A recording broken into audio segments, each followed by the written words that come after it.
you. Thank you for being with us. Thank you all for having me.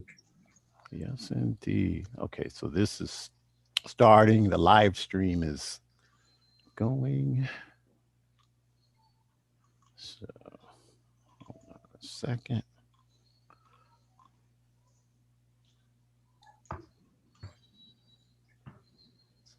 Greetings, Matt. Okay.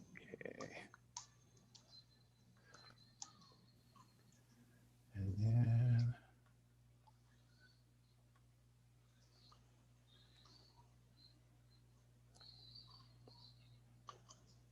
all right.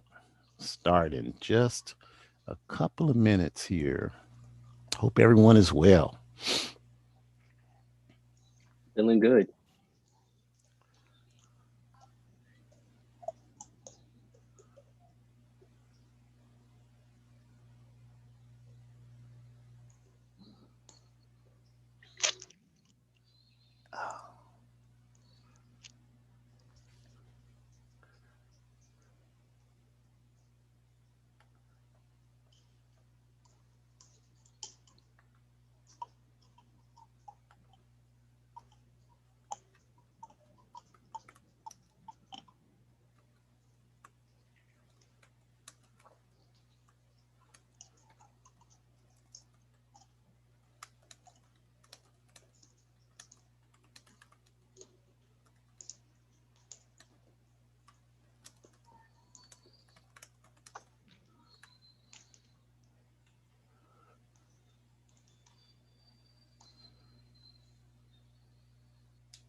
All right, all right, all right, all right.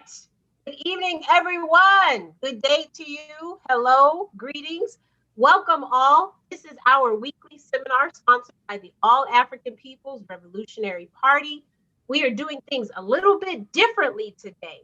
Welcome to our virtual book event sponsored by the All African People's Revolutionary Party, and we are actually going to be highlighting a 76-page manifesto titled A Guide for Organizing Defense Against White Supremacist, Patriarchal, and Fascist Violence. All proceeds go to political work. FYI, books can be purchased through Amazon, and I promise you we will be reiterating and reintroducing ways for purchasing the books throughout tonight's event. So don't worry, make sure you have your Amazon accounts opened and logged in so you can go ahead and add it to your cart as soon as we give you more details. For now, I want to start off by humbly introducing myself. My name is Shukura Ayalua Umi. I am a proud member of this organization and a humble facilitator for today's festivities. We hope that you all join us today with healthy, sound mind, body, spirits, and soul. We know that you could be spending your time doing many other things, and we're truly thrilled you chose to log in today. We promise you will walk away today with more tools to build an organization or to join one that is working for justice so humanity can be free of oppression and malicious isms. Please note that we have people who are joining us from various platforms ranging from Zoom, Facebook, and YouTube. So if you are not a member of the panel today, if you are not scheduled to speak, we do ask that you remain muted so that you can use the chat actually as a way to verbalize your concerns, questions, comments, anything that you have. Feel free to use those chats. We do have people monitoring those platforms, so we will make sure to address any questions or concerns that you all have. I am going to start us off today by introducing today's speakers, and then I will tell you the flow of tonight's event. So we are graciously joined by some phenomenal warriors, and I thank them so much. The party thanks them so much for giving up their time in this way. First and foremost, Shakur, I'm sorry to interrupt you, but just look at the chat before you make the introductions, just for the latest update. Oh, yes, I did. Yes. Okay, Yes, I did see perfect. that. Thank Sorry. you so much. Yes, no worries, no worries. Yes. So first and foremost, we have McCall from the American Indian Movement, Oregon. And after McCall speaks, we are going to have our following panelists who are going to be they're all affiliated with the editorial board with Hood Communist Collective. And they're also involved with other organizations in addition to Hood Communist Collective. So I'll mention their specific organizations in addition to you remembering they're with Hood Communist Collective. So we have Erica Keynes, who is with Black Alliance for Peace and Ujima People's Progress Party. We have Mac, who is with Black Alliance for Peace. We have Onyisamu Cha Yer with the All African People's Revolutionary Party and the All African Women's Revolutionary Union. And then we have Adamu Umi, who is with the All African People's Revolutionary Party. So those are our speakers for tonight. And I'm going to talk a little bit more about what each of our comrades are going to be specifically doing for us tonight. I do want to let you know that tonight's event will consist of our acknowledgement of the indigenous people's land. So that's where Mako is going to come in, and we thank them so much for being a part and giving us the opportunity to pay homage to our indigenous brothers and sisters. As I mentioned before, Mako is with the American Indian Movement of Oregon. And so they're going to start us off. And then after that, we also have to make sure that we think about the next panelists that we have speaking. So as I said before, Erica from Black Alliance for Peace and Ujima People's Progress Party. We have Mac from Black Alliance for Peace and Onisamu with the All African People's Revolutionary Party and the All African Women's Revolutionary Union.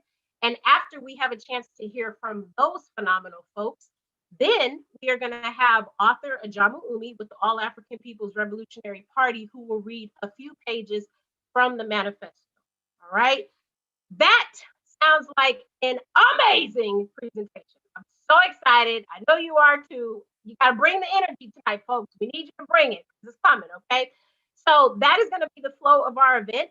And I am actually going to humbly turn it over to Mako, who is going to get us started by acknowledging the indigenous people's land. And again, a reminder, we are going to be continuing to push that you need to join an organization that is working for justice all night long. So as I said before, Mako is with the American Indian Movement, Oregon. And without further ado, thank you, Mako, for joining us tonight. Yeah, as far as acknowledgement, we like to acknowledge the indigenous of the Western Hemisphere, and then beyond the superficial nature of that, to be thinking about, and I think these groups would understand better than any, is returning land and power to those indigenous folks. Thank you so much for having me. It is absolutely our pleasure. Thank you so much. I really, really appreciate it. We really appreciate it. All right. So as we continue to think about putting our indigenous brothers and sisters first, because we understand that this is their land, next we are going to hear from our comrades from Hood Communist Collective editorial board. And so what I'm going to do is I'm going to start us off by asking a question to Erica with Black Alliance for Peace and Ujima People's Progress Party. And then I'm going to ask that same question. So I'll ask it one time, but then that same question will be directed to Mac, who is with Black Alliance for Peace. But of course, other editorial board members from Hood Communist Collective are more than welcome to chime in. Those questions are just kind of to get our discussion started for Erica and Mac, but of course, others are welcome to chime in as you please. So the first question to start us off, and again, this is for Erica with Black Alliance for Peace and Ujima People's Progress Party, and Mac with the Black Alliance for Peace. The manifesto has a clear focus on the necessity for people to be in organizations. This should be a clear objective, but oftentimes the call to join organizations is a controversial one.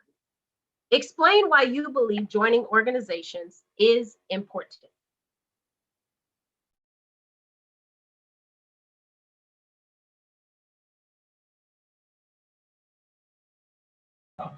Sorry. Just as you asked that question, he walked in. Um, but no, yeah. So I know that it's a controversial topic, but so today, coincidentally, is BAP's fourth anniversary. So Black Alliance for Peace is 4 years old today. So yesterday was our big membership meeting, and after we had the membership meeting, I sort of like sent a message to members about, how the feeling of what it is to have a political home. Because I read the books, I had the righteous anger, and I had what I thought was the analysis, but I had nowhere to funnel that work for praxis. And I think being part of Black Alliance for Peace and Eugene People's Progress Party helps bring an international perspective to my local organizing, and it helps me further connect the two. But I think the pushback from organizing has a lot to do with how individualized we are, or how we often see ourselves as individuals and don't understand ourselves as collectives. So I think that a lot of that has to do with the pushback of it. But I do think it's very, very important. My where to see my not just my ideological growth, but my growth as an organizer. Being able to, as someone who was very reactionary. Always willing to get into any debate, right? And now I think I have a little more clarity about good faith, bad faith discourse and what's worth struggling through. And I'm not actually afraid to actually, have the struggle. It doesn't, even if it doesn't have to be something where I'm like flippant, I can actually like engage in that struggle.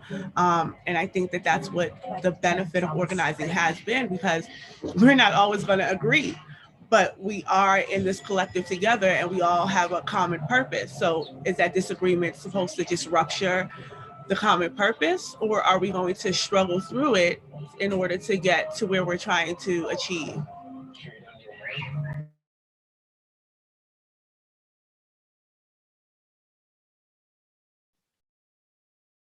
What's up, y'all? First of all, I want to say I'm here repping BAP.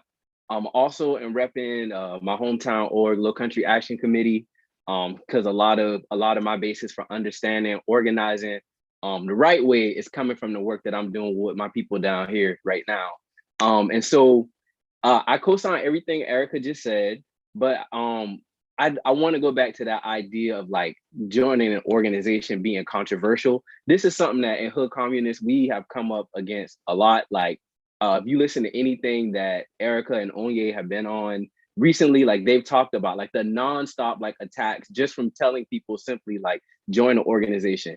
Erica pointed at why that is a lot. It has a lot to do with capitalist and like individualist indoctrination living in a country like the United States. And something that Onye points out all the time that I think is really relevant too is that like it's just a lot of us walking around with a lot of unprocessed trauma from our relationships with our parents, from our relationship with our friends, from our relationship with like our romantic partners, and then some people who still holding on to unprocessed trauma from previous like bodies and organizations that they've been in. But something that Erica and Onye pointed to in the last interview that they did with the Black Mist podcast, which I think people should definitely check out, is that like whether you in an organization or you as a working as a sole individual, how does that change the conditions or the material reality if you're not in an organized body of people? I think one of the things that Ajamu really pointed out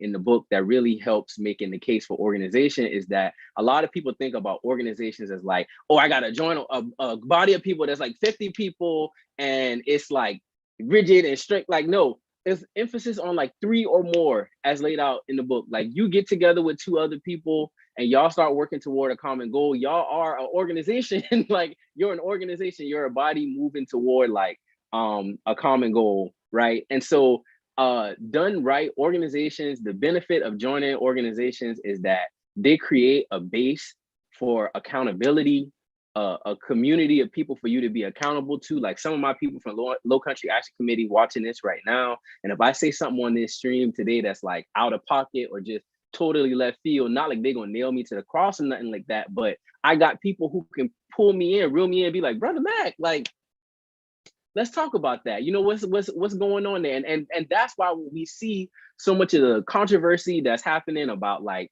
misleadership and people riding in Cadillacs and all that kind of stuff. At the end of the day, who are you accountable to? Like, what organization are you a part of? And I think another thing that comes from the pushback on organization is that a lot of people say they want revolution, but like people don't really understand that revolution is something that you have to build. It's not something that's just going to happen like spontaneously. And like if but like if you understand the importance of organizations, then you understand that like revolution is a very scientific and like methodic process. Like it has to be built, and like the benefit of organizations is like it's like however many million of us walking around in the United States right now.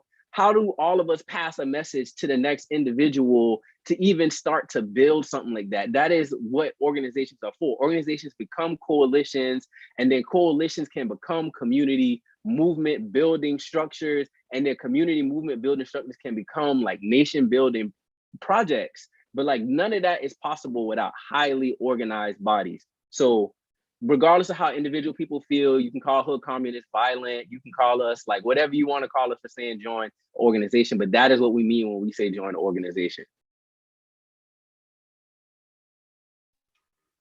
Thank you all so much. What I took from that, my little notes that I was trying to take down, was that just merging your two responses together, you're able to build more of this collectivism idea versus individualism, which Erica, thank you. I couldn't have said it better myself.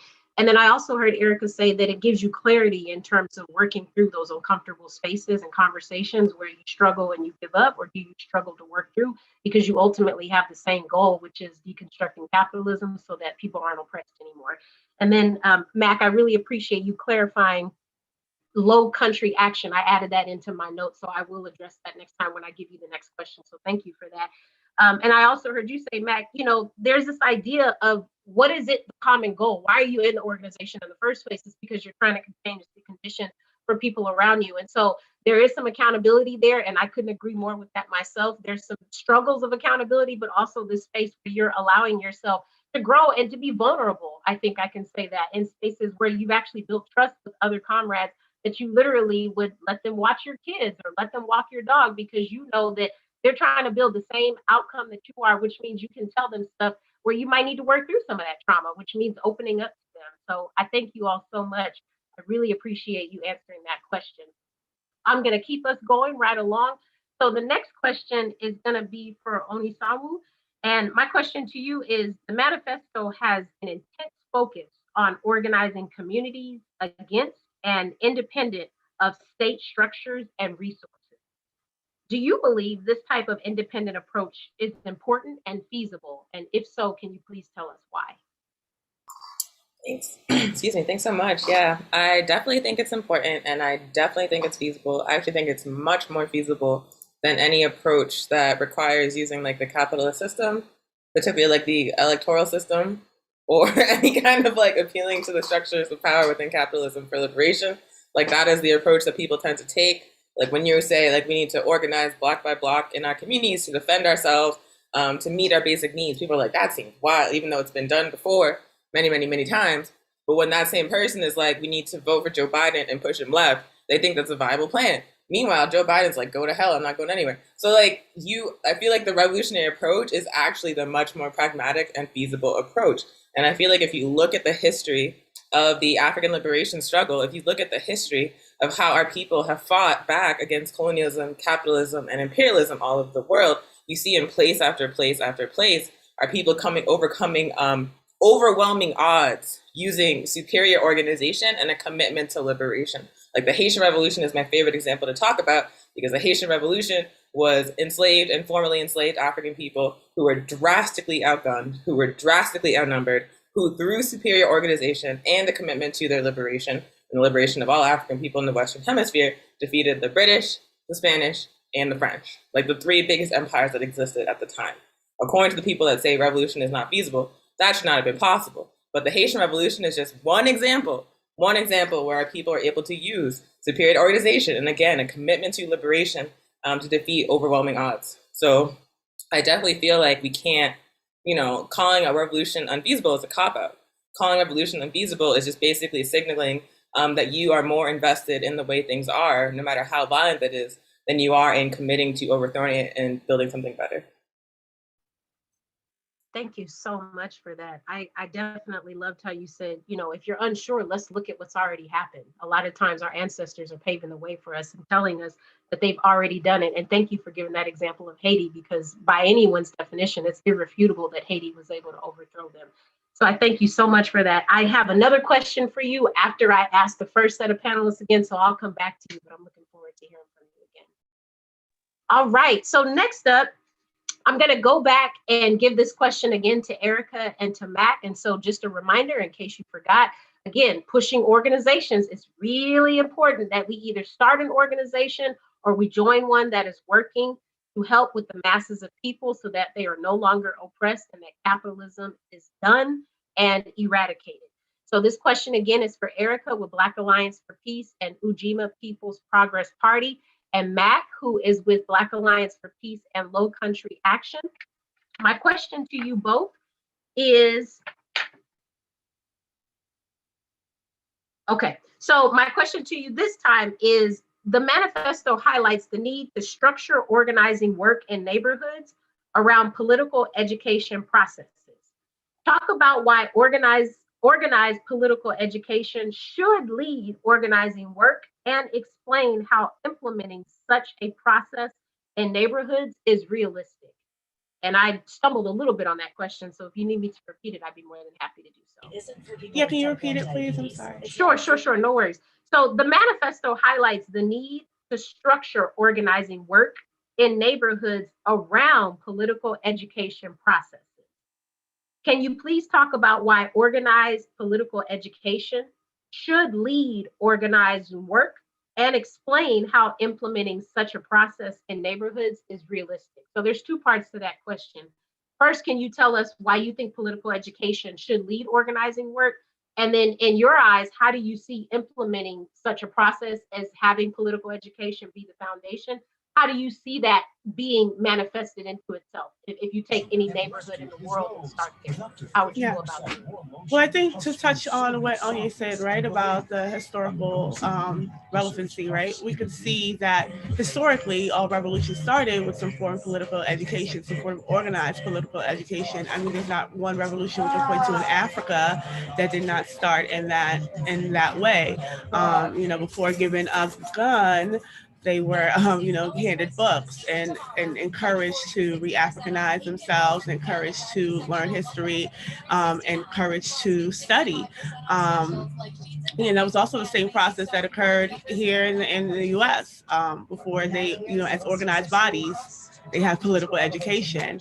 And I think that the book, the credit to the book, that one of the things that I really enjoyed about the book, not only was their glossary, which I appreciated, that emphasized, learning these terms so that we can make them normalized terms to use in conversations when we have with our folks, but that it expressed, before even talking about how we get to organizing our people, the first 20, 30 pages were dedicated to educating us on why it's necessary to organize our people. Because I think without understanding or without making those connections, like I said, the benefit of being in Black Alliance for Peace and having a local organization and a local organizing home is that I'm able to make those connections seamlessly through political education and encouraging that.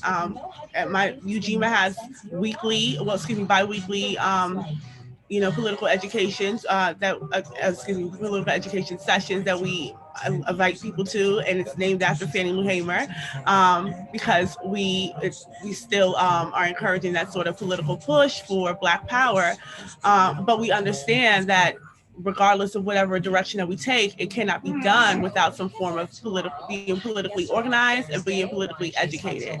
And I don't think that any community can succeed in any facet of liberating itself without understanding why they should. And that should be a collective process.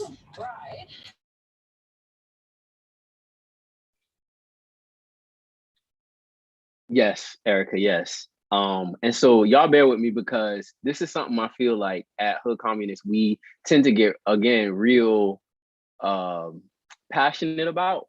because there's just this push, there's just this nonstop, constant push away from the act of reading, away from political education, away from study. People try to call political education literally everything in the book. They call it elitist.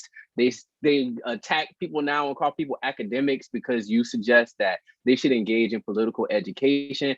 And we think that's bullshit. Like it's totally bullshit. Like Erica said, you cannot point to a successful revolutionary struggle in history that does not begin with political education. And I think a part of the reason why people, again, are so anti-political education is because they don't understand what political education is. Like when we're talking about political education, we're talking about blueprints and we're talking about like real clarity. And so like, for example, so much of people's like trauma related to being in organizations or rejection of organizations is because people don't understand how much political education needs to guide your organizational work. Like political education really is like, it's like the great like equalizer when it comes to like disagreement within your organization or within coalitions that your organization may be in. And this is something that I know to be true, especially as a member of Low Country Action Committee. Like as we are talking about how we want to move as a collective,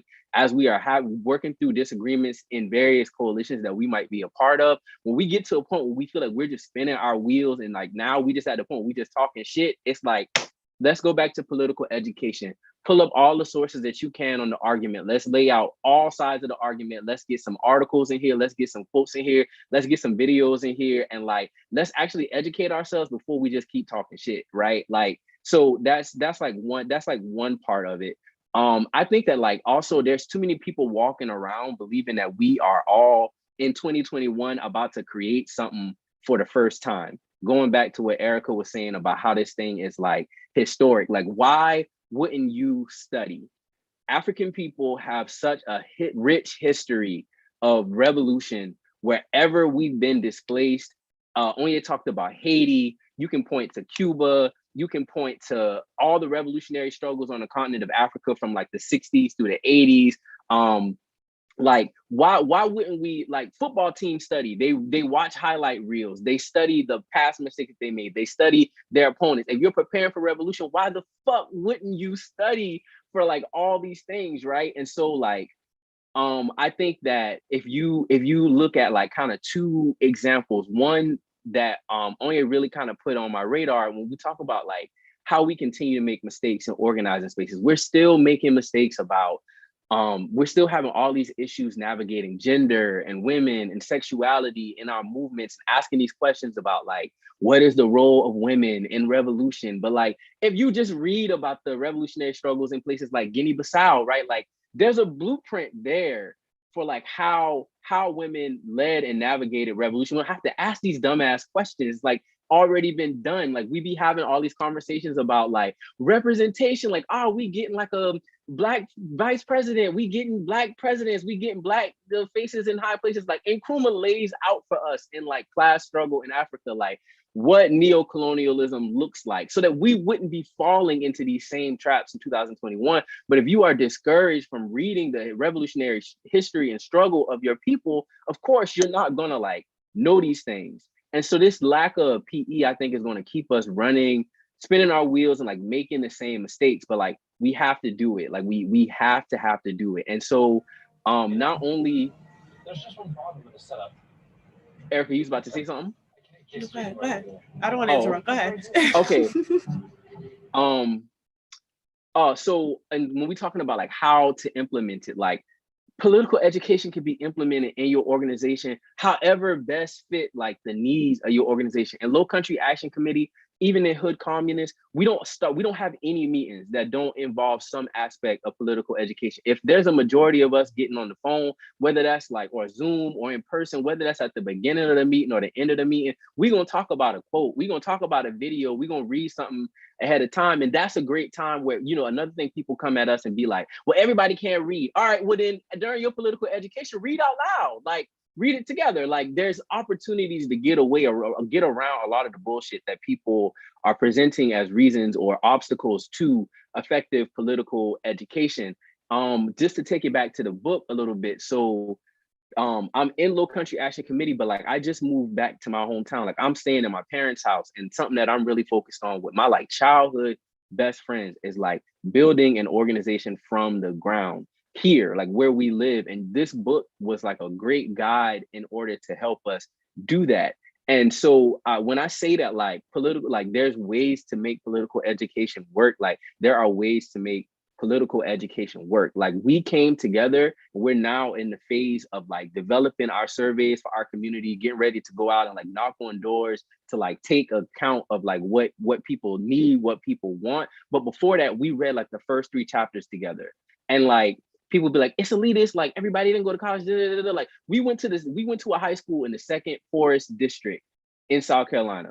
These are my childhood best friends. Like people would tell you that we was never supposed to be able to like, you know, think about revolutionary concepts or like talk about socialism or capitalism, all this kind of stuff. And I'd be dead ass on the phone with my best friends, like talking about socialism and capitalism, like just based on reading like 3 chapters of a book, like making that in that first 3 chapters, Ajamu makes the argument really for like understanding our relationship as Africans in the States to the larger Africa. People love to pretend that is a conversation that people just cannot grasp, right? But then we had the conversation and I realized like, I'm like, we're talking like, oh shit, like, yes, we all on the same page. And me and my best friend, we was actually out at the track the other morning just walking, and we was talking about how gas prices is creeping up. And she said something like, yeah, you know, like the US about to go invade somebody else shit and take some more shit that don't belong to them. That's like the result of like just like one session of political education. You know what I mean? And so I'm just like,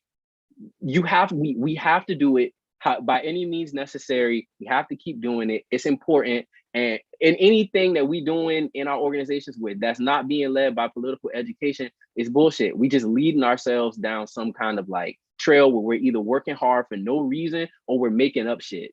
So those are my thoughts on that.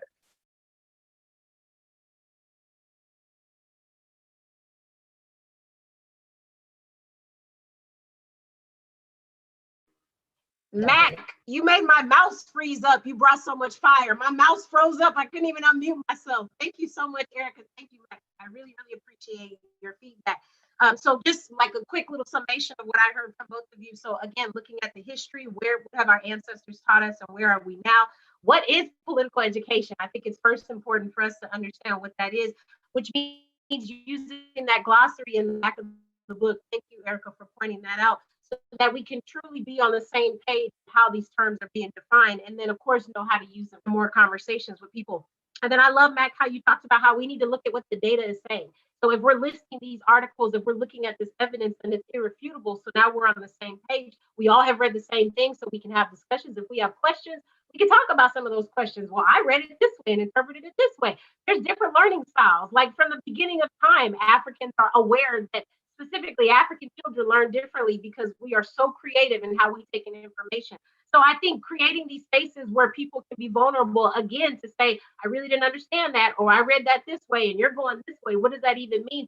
Being able to talk about that and pull through that. And then what I pulled from both you, Erica, and Mac also is, what is this idea that the book is practicing? So the book literally talks about PE and giving us PE in terms of explaining to us the importance of it. And so I'm thinking about organization as the praxis, and I'm thinking about PE as the theory. And we know that you can't have one without the other. We know that they are dependent on one another because you need to be able to go out and actually do what it is you're reading about. And you need to be able to do the history and read first so that you can do the action of going out to do it. So I thank you all so much for that. Okay, so my second question is for Onisamu.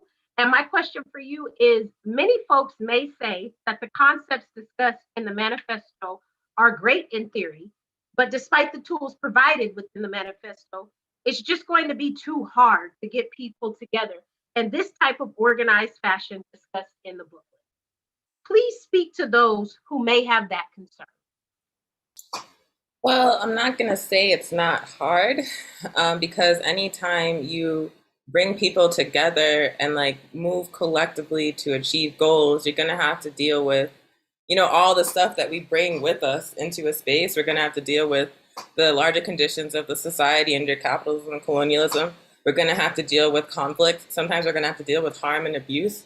So it's definitely not, I mean, like difficult is a good way to describe it.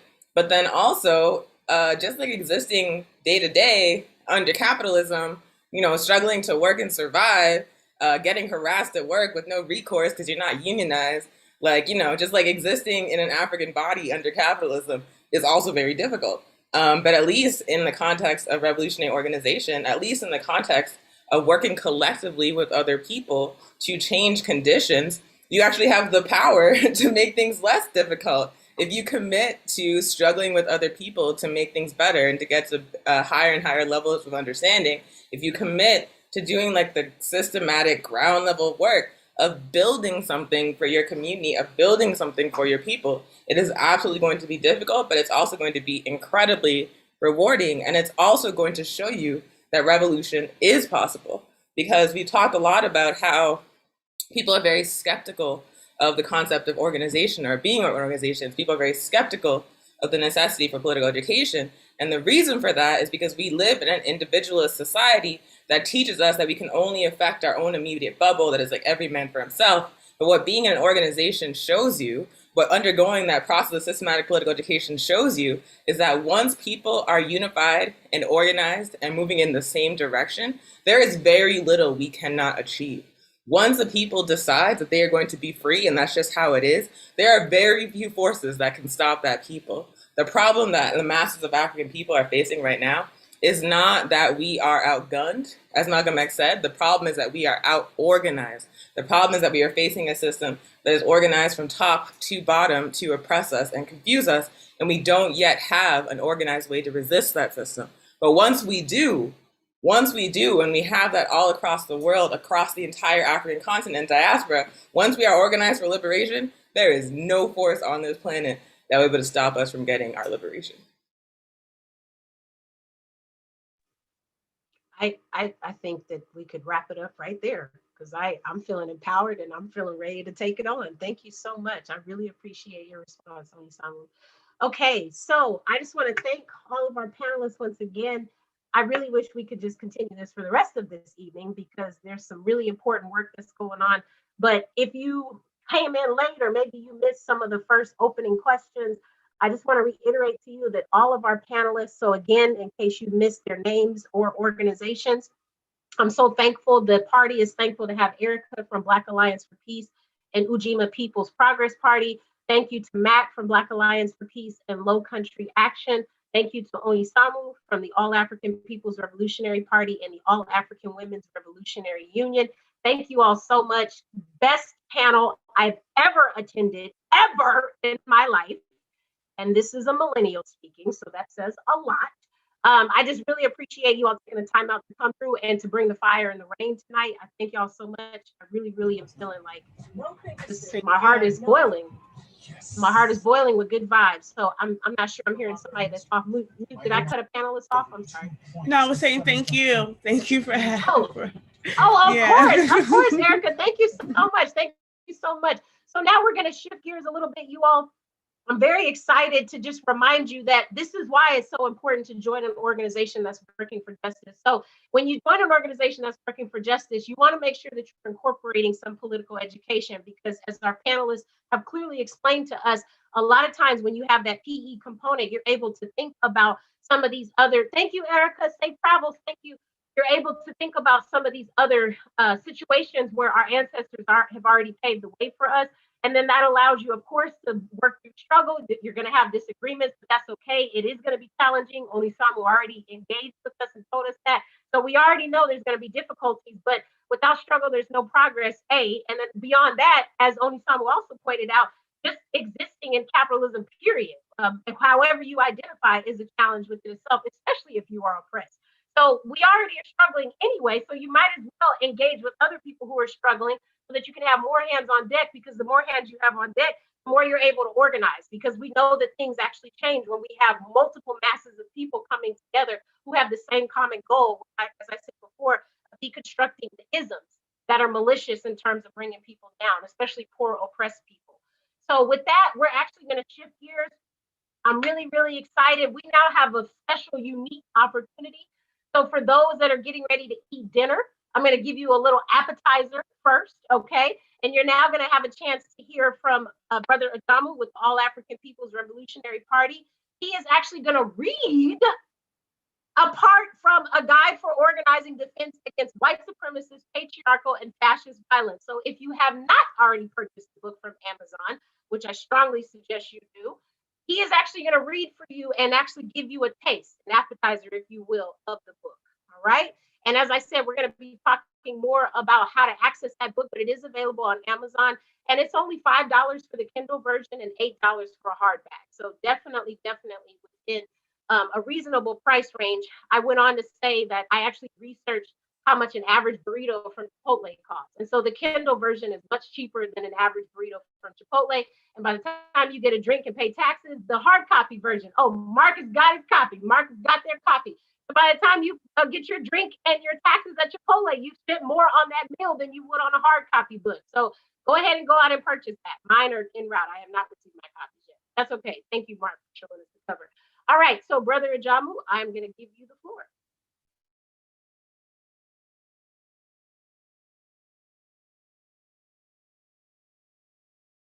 So I'll have this going while we're talking. It's just information about the book. Greetings, everyone. So glad that all of you are here. I'm looking down because Shakura talked me into getting one of these doorbell camera devices, and the doorbell went off, and I looked, and looks like somebody looks like the police at the door. Really looks like a police person at the door, but I don't talk to police. So I'm not, even if we weren't doing this, I wouldn't answer the door. So, if something happens and I move away, then y'all know what happened. But I'm glad that you all are here, and definitely want to give much love and respect to my Hood Communist Collective family and comrades. My sister comrade Onya Samu, in the APRP, as well as the All African Women's Revolutionary Union, Comrade Mac, Comrade Erica. Appreciate you all, love you all. And I just want to start just to reiterate something quickly that someone said during the panel, is that, we live political education, you all, we live it. We had a meeting, our Hood Communist Collective meeting, Friday. We had political education. We had a seminar yesterday in the All African People's Revolutionary Party that Sister Onyesamu skillfully facilitated, effectively, political education. We have our regular work study meetings where we have political education. We do these sessions every Sunday. So we are constantly engaged in this process. And one of the things that the book starts out with is an acknowledgement of almost 50 organizations who have engaged in this struggle before us, currently, and in the future. And this is so critically important. We just want to continue to push this question of organization. And so the reason why, in short term, two quick things, why I wrote this manifesto. One is that by participating in the All African People's Revolutionary Party for going on 4 decades, and I didn't take any breaks, you all. I mean, I participated consistently over those years. And by virtue of that, I've had the opportunity to do a lot of very mind-opening work, door-to-door work, community organizing work, organizing defense against armed white supremacists. A lot of you read about the Oath Keepers, the 3%ers, the Proud Boys. I've had if you want to look at it as an honor, to go up against these people in an organized fashion, to engage in physical fistfights with them, and to even shootouts with them. That has happened. So we have tried to take this information and organize it into a process where it could explain how we can maximize our efforts to protect ourselves. Because if y'all want to go talk to whoever that cop was outside my door, you can go tell him that we recognize that he and his people, his gang, are not going to do anything to advance safety for any of our communities, African communities, Asian communities, indigenous people of the Western Hemisphere, our LGBTQ family, women identifying people. None of these critically important folks are going to receive any protection from those terrorists. So this manifesto is just simply about how we organize that capability ourselves. Okay, so just want to, talk about that in that context. And if you look at it, like the way I wrote it, because again, I think it was Mac that said, just getting people to understand basic concepts so that we can think through them. Because the way this capitalist system is organized, it's organized so that we don't ever think about anything other than, how to remodel our kitchens and what kind of new car we're going to get, and what was on the reality show, who married a millionaire, basketball wives, or whatever it is. I don't know, but that's all they want us to think about. So our work is about trying to get people to think about a little more sometimes, because it's important that we do that, because that's how we shape our future. So we talk a lot about organization. And of course, central to organization is organizing against the capitalist system, because that's a system that's been built on our backs and continues to exploit and oppress us. And so we can't have any type of new society that's ingrained with the same values of capitalism. That is clearly not going to work. And so we have to talk about that. We talk about white supremacy, and people are, there's a lot of work that has to be done around understanding white supremacy, but at least people do talk about it. It is something that's talked about. But what's less talked about is the need to organize against patriarchy and homophobia. So I'm going to start by just reading the definitions, because in this manifesto, there are definitions for many of these terms. And, we walk around in this society and you hear socialism every day, but 99.9% of the people cannot give you a logical definition for what socialism is. We hear about capitalism, we live in it every day. 99.9% of the people cannot define what capitalism is for you. So we've defined them in this manifesto so people can have working definitions to work with for capitalism, socialism, homophobia, patriarchy, ideology. Who are indigenous people? Indigenous people are not Africans who say they've been in the Western Hemisphere for 3,000 years. That's a fantasy, you all. Sorry. No, I'm not sorry, because it's shameful and disrespectful to those of you who keep saying that, to not only the real indigenous people, but to our African ancestors, who are the only reason why you're breathing air today, whether you acknowledge that or not. So this is something that, these definitions: imperialism, Pan-Africanism, of course, liberation. So I'm going to read the definition of patriarchy and homophobia that I have in the book here. So for patriarchy, really simply, defining it as a system of institutionalized discrimination against women, identifying persons, and all persons who do not function as men in society. A system of institutionalized discrimination against women, identifying persons, and all persons who do not function as men in society. That's the definition in the book for patriarchy. For homophobia, it's a system of institutionalized discrimination against people who do not function within the gender binary paradigm of people being either men or women, and or relationships being defined strictly as a pairing of a man and woman. A system of institutionalized discrimination against people who do not function within the gender binary paradigm of people being either men or women, and or relationships being defined strictly as a pairing of a man and a woman. Now, we fully understand that a lot of this is way too much for a lot of people. That's why we have to study it, you all. That's our recommendation, that we engage it. If you're taking physics in college, you have to study it. Of course, it's overwhelming because you don't know anything about it. If you're riding a motorcycle for the first time, that's overwhelming because you don't know anything about it. So you have to practice in order to get better. So that's why the study is so important. So we start with those definitions, and then I'm just going to read quickly why we say political education is important. And so what the book talks about, well, first backtrack and just say just a general summary of what this manifesto is about. I'll just read that. A guide for organizing defense against white supremacist, patriarchal, and fascist violence is designed to be a humble addendum to Kwame Nkrumah's landmark Handbook of Revolutionary Warfare. Nkrumah's book outlines the strategy to achieve revolutionary Pan-Africanism, or one unified socialist Africa, through on-the-ground work in Africa. This manifesto seeks to provide a guide for Africans and other oppressed peoples within the U.S. on how we can organize communities to link up to Pan-African organizing in Africa to create a worldwide fighting force for justice and forward human progress. So keeping that in mind, we are again saying that patriarchy is a part of the system of oppression that we have to overcome. So we want to make sure that we do that by ensuring that people are educated about why patriarchy is a problem and why we need to organize effectively against it. And of course, I just lost my page, so bear with me for a second. This is the thing. I put these sticky notes in there, and then of course it fell out.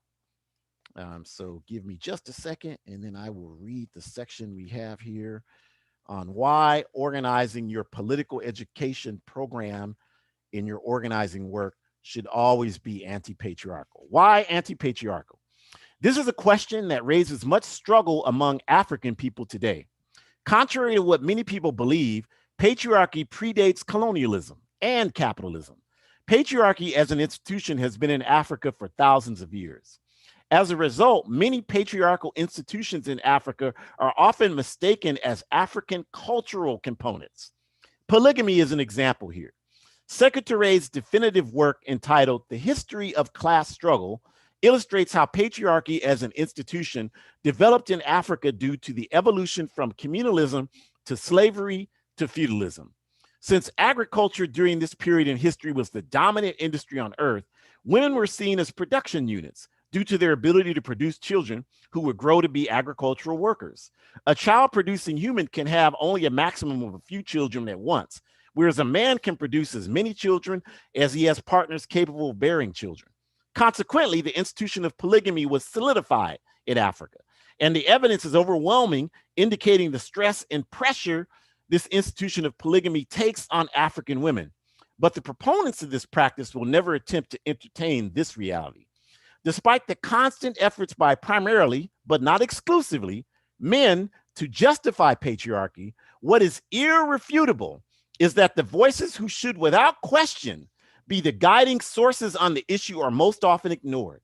For example, no African women's organizations in Africa, i.e. the women's wing of the Popular Movement for the Liberation of Angola, the Organization of Angolan Women, the women's wing of the African Party for the Independence of Guinea-Bissau, the General Union of Guinea-Bissau Women, UDEMU, etc., has a position supporting patriarchy. None of them do. In fact, these organizations have long and militant histories fighting against patriarchal practices and even forcing their entire countries to move against these practices. Patriarchy is an institution that has completely infiltrated all faith ideologies, educational curriculums, and every facet of society today, yet none of that changes the reality that it is an institution of oppression against women identifying people. So any progress designed to liberate humanity must take an anti-patriarchal position. So those of you that are African and pro-patriarchal, because I know you're here, because you always are, because this is the challenge that we have. If a European approached you and said, well, I'm going to define what white supremacy is, you would never accept that, or at least you would be a fool if you did. So the point we're making here is that there's no way that we can accept a definition of patriarchy that is not being driven by the women's organizations that are struggling around this question.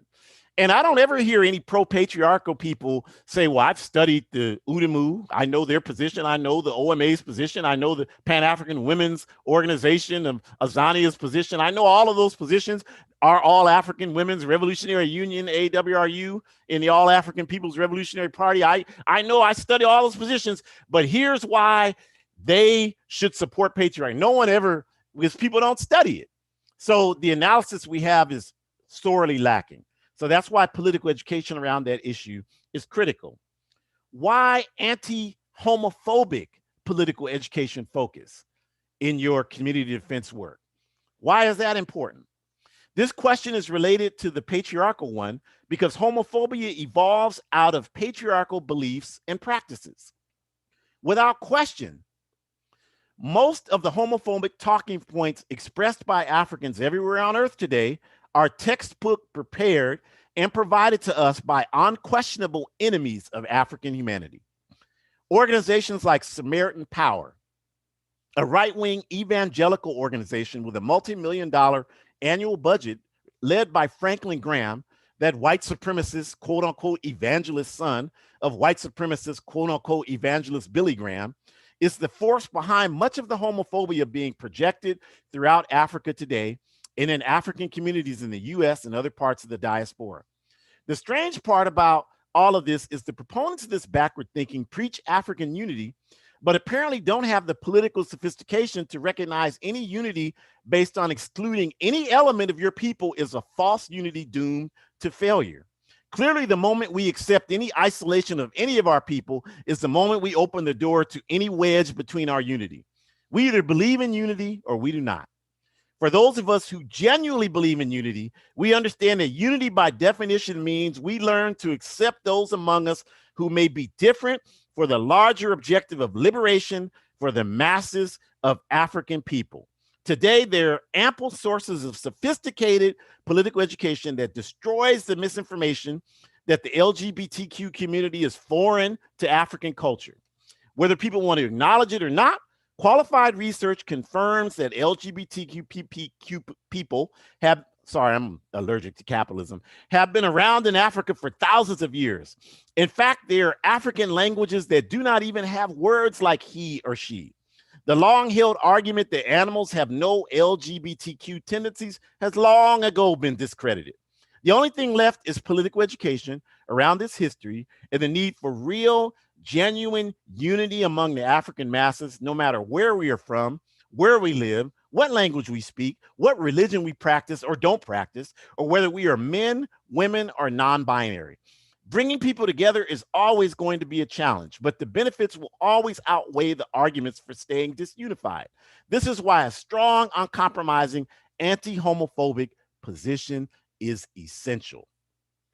And the last part I'll read is another, I'm reading all the controversial stuff. Well, there's the whole book is going to be controversial to most people, which is good because my grandmother raised me. She told me, boy, you don't want everybody to like you. If everybody likes you, then you ain't doing something right. And Secretary told us that if the enemy's not against you, then you're not, it's because you're not doing anything. So we're not trying to, we got plenty of friends. We got plenty of friends. We're not trying to make friends with this work. We're trying to get free. So we're going to read this next section, the principles behind or who gets to do the work actually. And that's critical because there's this big emphasis today in activist circles in this backward country around this concept of security culture. And in this book, I wanted to challenge that head on. I lived and organized for several years in Portland, Oregon, here in the United States. In Portland, Oregon, I used to always joke, but I wasn't really joking. It's like the culture, the security culture capital of the world. That's what everybody's so focused on, this security culture question.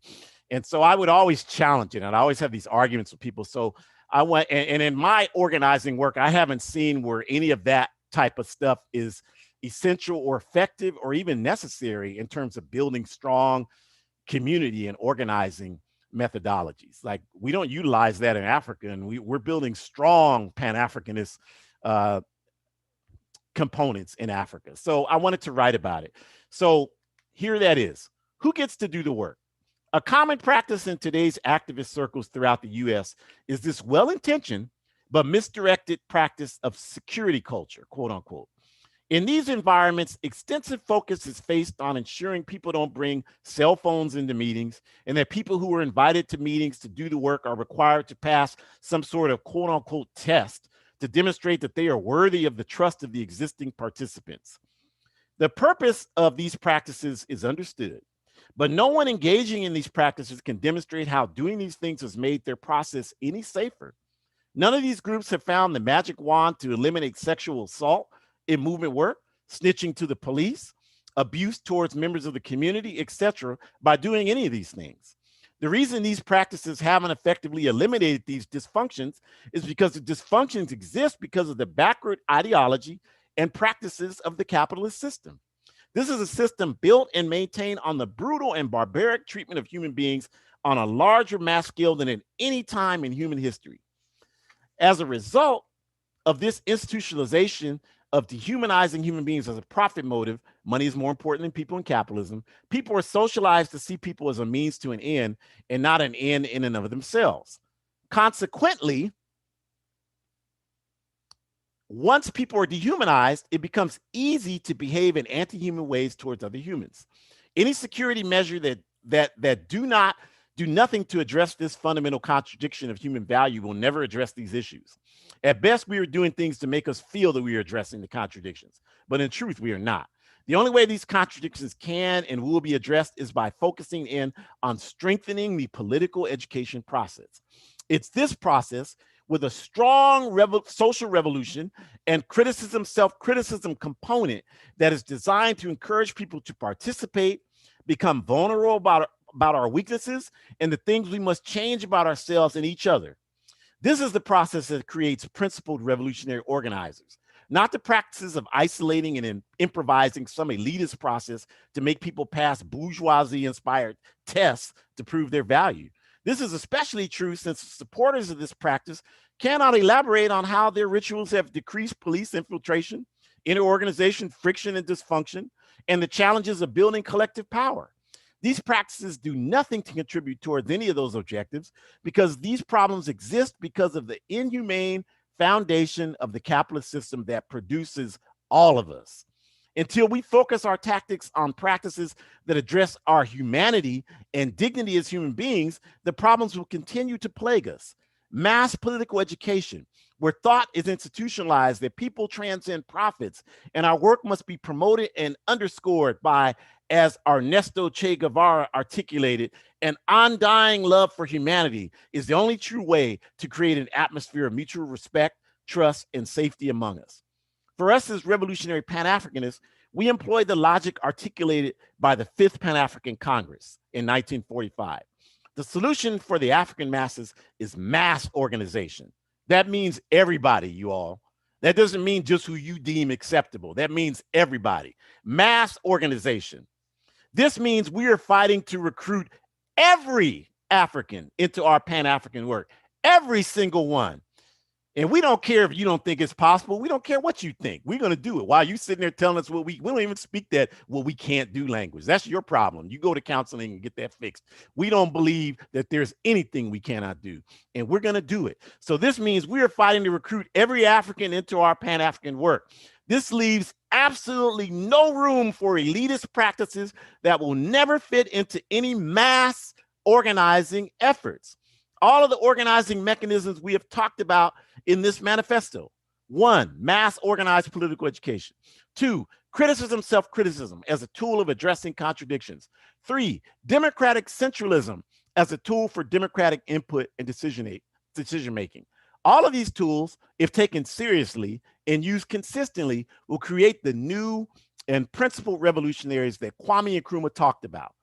And we will do it this way, utilizing principles of humanity, dignity, and respect while disposing of all of the practices based on anti-human, non-trusting behavior. We believe that every human being has the ability to transform from reactionary to revolutionary. And with the right day-to-day practices engaged, we can see the results of this transformation in millions of people. So to summarize, in essence, what we're saying is that there's a common misconception that when we say political education, we're just talking about study groups and reading. Yeah, that's certainly a part of it. But if you think political education is just reading and talking about what you read, that's just a part of political education. It involves all of the components I just mentioned: criticism, self-criticism. We are struggling to become better human beings, as Kwame Nkrumah talked about. And so the political education should be seen as an ideological training ground to engage us in that process.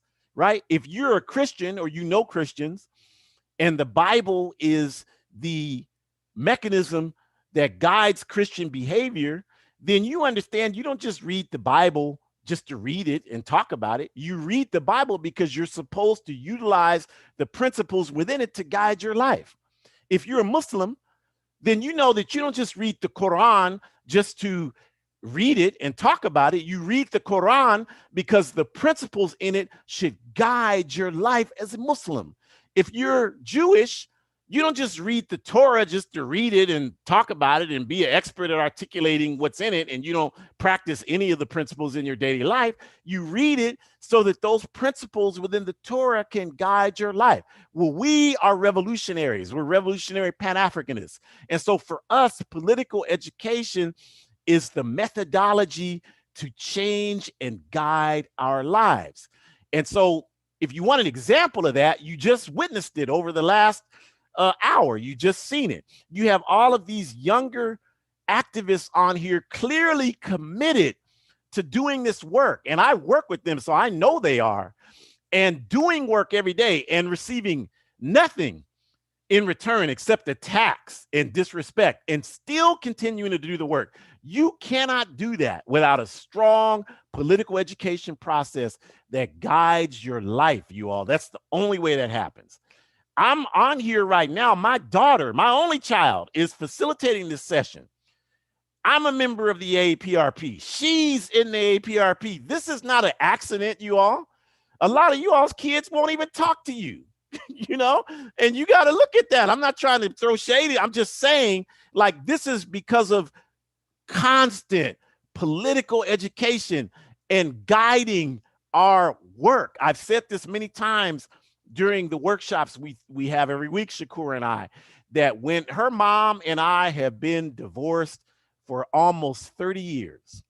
And when we got divorced, we made a decision that it was not about she or I, it was about Shakura. And so she's on here. She can tell you if I'm making this up.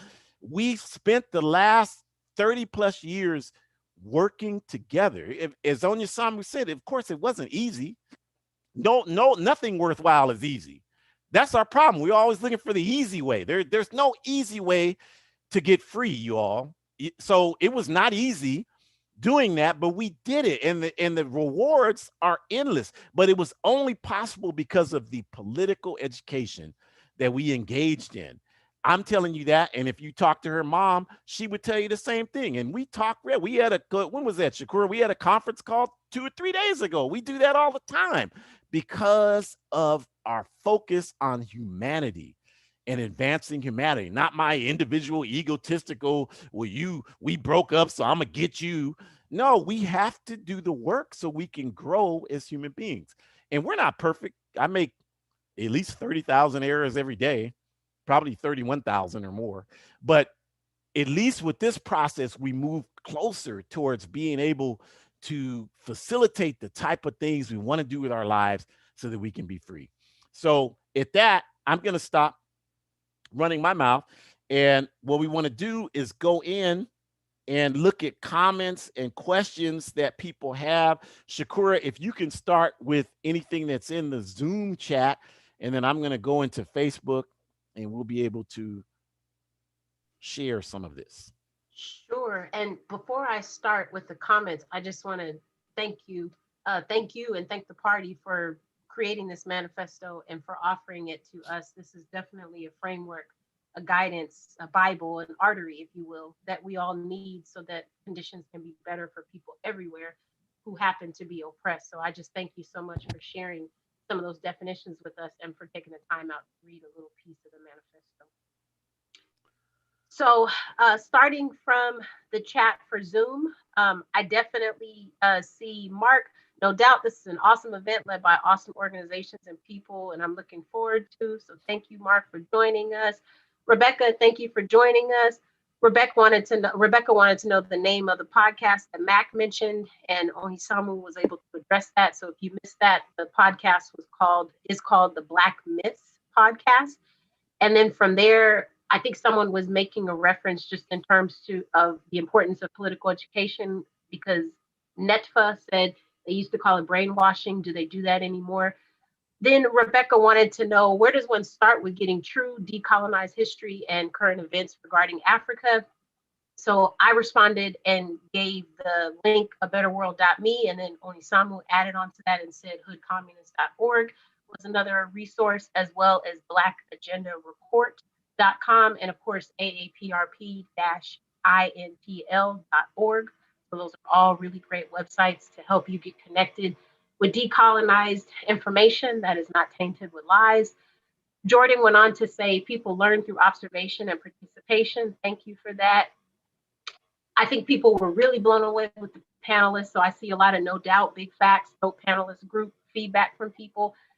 And then just moving on, just people saying thank you and wishing Erica safe travels. And then I pasted information about ordering the book. Mark went on to say no one is free until everyone is free. And then Uncle Nidamu said, what is the relationship between ideology and organization?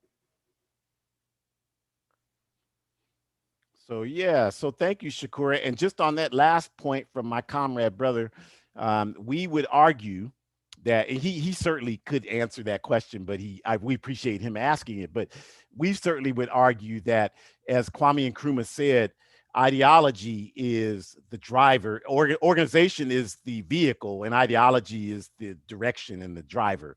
So as Nkrumah said, action without thought is empty, and thought without action is blind, or did I get the other way around? Y'all understand what I'm saying? Like, you have to have ideas to guide your action. And as a woman in Ghana told me once years ago, even going to the bathroom is a political act. And if you don't understand that because you're used to having comfortable bathrooms, then you don't know how most of the people in the world live. It is political how you use the bathroom. So everything is political. So your ideas have to guide your action. That would be our answer. So I'm going to read some of the things coming through on YouTube. There are a lot of comments. First, I want to give love to our comrade, Sister Jamila, who is in the hospital. I know she would not mind me letting you all know that she was riding her bike several weeks ago, and someone ran over her and left her there. And so she's been in the hospital ever since. But she is a true revolutionary comrade. So she's sitting in her hospital bed watching right now.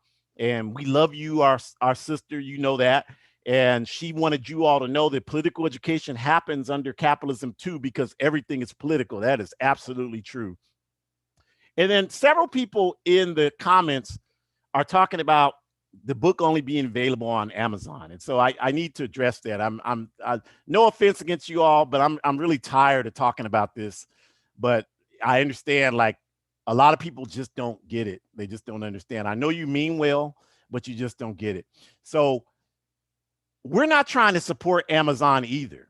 We this entire capitalist system was built on our ancestors. So we don't need any lectures about capitalist corporate America. We get that better than you do. But the reality is that we're trying to get the word out. Now, if you're fighting a war and you have Smith & Wesson weapons or Glocks or whatever, and the enemy is approaching you, and Smith & Wesson and Glock are despicable capitalist organizations. No question about that. Smith & Wesson bankrolls the National Rifle Association. Nobody can dispute that. No question about that. So they're despicable organizations. They stand for nothing except inhumanity. But if you're in that foxhole, you're not going to look at the brand of the gun and say, well, I'm not going to fire this gun because it's Smith & Wesson. I'll just let them kill me. And I'm not trying to be flip, but I'm saying you all got to understand we are fighting a war. There are no publishers of Pan-African literature ready to publish something like this manifesto. So we have to be critical and strategic in our approach. So we have to ask the question, there are thousands of people buying this manifesto, which is great. People are reading it. Mac just said in the panel discussion, they're reading it in the organization. I've had a number of people tell me this. And so people are like saying, and I appreciate you. Please, I hope you don't think I'm attacking you. I don't know you. So I'm not, if I knew you personally, I would attack you directly, but I don't know you. So I'm not attacking you, but I'm saying people saying things like, well, you can buy it directly from me. Look, I'm a slave in the capitalist system. I can't print thousands of books and sell them. If I did, don't you think I would have done that? I wouldn't have gone through Amazon. This is a strategic way to get the word out. Okay. I went to Target earlier in the day and I bought some food because I don't want to starve. It's not because I love Target. I don't want to make sure the people that own Target look, I get that. We totally understand that. And I've said this before and I'll say it again. If you know publishers who will publish this work, who will do it honestly, because I've published several books, and the publishing industry is a criminal enterprise. And I've had 4 different publishers, and the 3 other publishers I had were all criminals. I'll say it publicly because I've tried to pursue all of them in court. So it's not a secret. They're all criminals. So if you're going to publish books, the question is, what criminal are you going to work with? And so, to be honest, this experience with Amazon has been the best one I've had out of the 5 experiences so far, because everything is just straightforward. The book is out there. I don't have to spend a dime to publish any copies of this, and it can get in your hands for an inexpensive cost. So that's what we're doing here. So if you're saying like, well, I don't want to buy it because I don't want to shop at Amazon, then you don't want to support this African revolutionary effort. I'm sorry, that's all it is. And, then don't buy it. Go on about your way and do whatever you're doing, because you're really not elevating support for independent revolutionary African organizing efforts. That may not be your intention. I recognize that, but you're not doing that. You're focused on what you feel is important, and you're not focusing on what we're trying to do with this work that we're doing. So yeah, I mean, I get tired. I don't want to tell people I'm through Amazon, but if you have a better idea, bring it on. Let's do it. I had one publisher last week I talked to from Canada, and they said, yeah, we might be able to do so. Hey, if that happens, Amazon is history. But that's the only person. I took 3 years to write this, and I reached out to dozens of people, African publishers I reached out to, dozens of them, like Third World Press. Well, they couldn't help me. So I'm trying to get the word out, you all. That's what we're trying to do. So if you have an idea and you want to do it, I'm not paying to publish the book, so don't even waste my time with that garbage. But if you have an idea where how you can improve upon what we have to offer right now, we're happy to hear it. The contact information for us is on the screen. And I hope I don't have to talk about that again. I know I will, but I hope that I don't. So some other comments that are made are that, let's see, political education dictates how we move forward. Absolutely.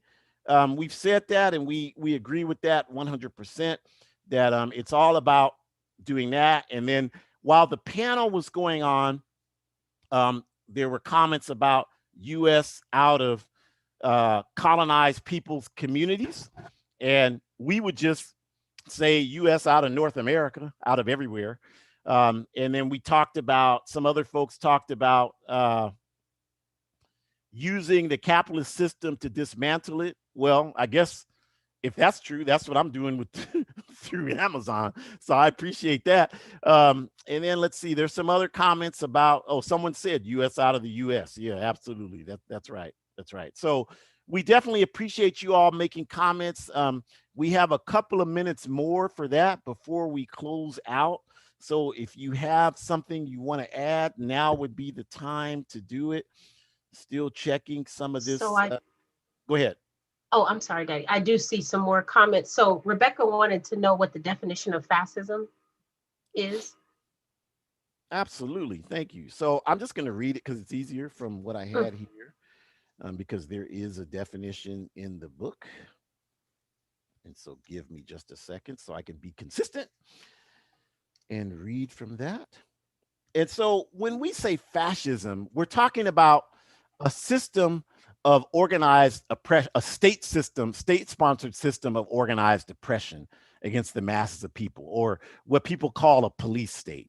So state-sanctioned murder. So for example, when you have organized police, organized military in a country like this one, who their only purpose for existing is to engage in terrorism around the world. The military's job is to do that internationally. The police job is to do it domestically. Then that's an example of what police state looks like, where they can shoot people down indiscriminately, like they do us, like they do indigenous people, like they do our trans African women. And y'all already know, like I saw a meme the other day about this Chauvin guy that killed George Floyd, and it said the example of fascism is where you're having a trial for murder for someone when we all saw the murder. And I think that's a very good way of defining it, that, in a fascist society, or society that has tendencies towards fascism, then this is what happens, is that the people who are oppressed are always on the defensive and having to justify their value in existence. And the oppressor is always justified. The default position is that they're justified, that they can carry out terrorist acts with impunity. So this, of course, we're against. We have to be against fascism. That's a part of the apparatus of the capitalist system and imperialist system to exploit us. Thank you, Daddy. Mark wanted to know, Mark said, thank you for this terrific event. Are there challenges of having people understand socialism as difficult as trying to get many people on the left to divorce themselves from this imperialist Democratic Party? Oh Lord, yes indeed. Yeah, well, I have a quick answer to that. So again, we are trying to get away from the propaganda and talk about, what these concepts actually mean. So when we say socialism, like the definition we used in the manifesto, is an economic system where the world's human and material resources are owned and facilitated by the masses of people to be organized to serve the needs of the masses of humanity. So that's what socialism is, you all. I don't care what you heard on MSNBC or CNN or CIA. That's what socialism is. And so if it's not talking about those principles I just read, it's not socialism. So this is, again, a great example. Thank you, Mark, for why political education is so critical, because if we don't have that understanding, we'll be confused. I hear it all the time. Well, socialism is a white man's ideology. I hear that all the time. I've heard it probably 150 times in the last 5 years. And when you say that, like, for one, you're giving Europeans way too much credit.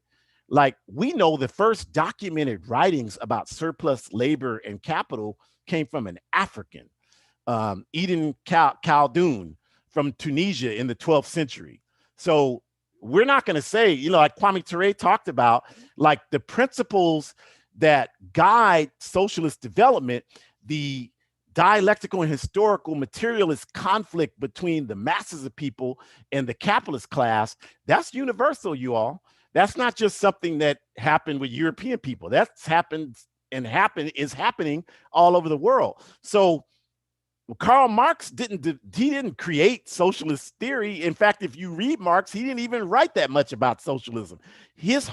Most of what he contributed was a critique against capitalism. But even if you think he wrote, about socialism, he didn't create it. No more than Newton created the laws of gravity, no more than Beethoven created music. We were drumming in Africa before Beethoven was ever thought of. So how the hell did he create music? Well, by the same token, how the hell did Karl Marx? He doesn't own the principles of socialism. What Karl Marx has done is create an ideology for European people and whoever else wants to abide by it, called Marxist-Leninism. And that's great. We're not Marxist-Leninists. We're Nkrumah-Therese. As Amilcar Cabral said, our ideology comes from our culture, and we're African people. So we're not atheists. Marxist-Leninism is an atheist ideology. That's great. If you are, not criticizing you, that's great for you. If you study the history of Europe, we understand why that's an atheist ideology. But if you study the history of Africa, you understand why we're not atheists. And we don't see a contradiction between spirituality and revolutionary socialism. So Karl Marx didn't create socialism. So it's, we can't define it in this limited time, but what we would encourage people to do is what we've said: get in organizations that have a political education program that's talking about socialism so you can understand what it is. And we're happy to help you with that. And any way that we possibly can, we're happy to help you with that. But we will just say, again, just remember, socialism is just simply a system where the people own and control the means of production. And so, for example, if you want a quick example, like COVID-19, if you travel to Cuba right now, Cuba has issued vaccinations for 100% of their people. This is a small island country of 11 million people. We just talked about this last week in our session. They have created 100 million doses of their vaccine that they created. And keep in mind, they've had a 62-year economic blockade, sabotage against them by this backward country, the United States. And they created their own vaccine anyway. And they did that. And so 100% of their people are vaccinated. If you travel to Cuba, they will give you the vaccine. If you don't have it, upon entrance to their country, they'll give you the vaccination. Meanwhile, here, the richest country in the world, richest country in human history, has only vaccinated 30 million people to date. They claim they have 133 million doses, but that remains to be, we have to see how that plays out. And even if they do, because they're so disorganized, because there's no planning in this capitalist economy, we'll have to see how long it even takes them to get those 133 million doses to the people that want them and decide they're going to do it. So clearly the difference is, in a socialist society, they have prioritized people's health. And I would get a vaccine in Cuba without a second thought. I got a root canal there, so I would get a vaccine. I would do it without a second thought. Whereas here, you got just, if you're not at least a tiny bit suspicious, then there's something wrong with you. Like, you missing a whole lot of history here. So that's the difference, prioritizing people over profit. And so I think, Shakur, at that, I'm going to turn it over to you so we can close out. Thank you very much. Okay, wonderful. And I was just wondering, will, if you put a chat, if you put something in the chat and we didn't have time to address it today, we can definitely follow up. So we hope that you would join us again next weekend on Sunday, and we can address these last couple of concerns and questions that came in. But I just want to thank you all so much. I really hope that you have found some more tools, as I said before, to add to your toolkit in terms of how you might go about joining an organization that is working for justice, or maybe starting your own organization. We talked about some of the challenges of what that can look like, but we also talked about how you're already dealing with oppression. So it would be better to deal with some of those challenges and redirect some of that issue that you're dealing with in terms of recruiting other people who are also dealing with those challenges, so that you can at least not feel as alone, and really start to look at how you're going to deconstruct whatever systems of oppression you are suffering from. How are you going to do that with other people who also are suffering from those same oppressions? And so with that, I just want to thank you all so much. We hope that you all continue to be safe, healthy, and as best as you can with your mind. Take care of yourselves. Remember to join an organization that is working for justice. And please join us next Sunday, because we are going to be talking about gestational diabetes and women in capitalist societies. We hope to see you back here on Sunday, April the 11th at 4 p.m. Pacific time. And if you are in Central time, that's 6 p.m. We hope that you remain safe. Hang in there. We need you all, so take care of yourselves. We have to smash patriarchy. We have to smash homophobia, smash Islamophobia. Anything that is not designed to benefit the masses of people, it needs to be eradicated and done for. So I thank you all so much. Be safe, take care, stay well, and take care of one another, and join an organization working for justice.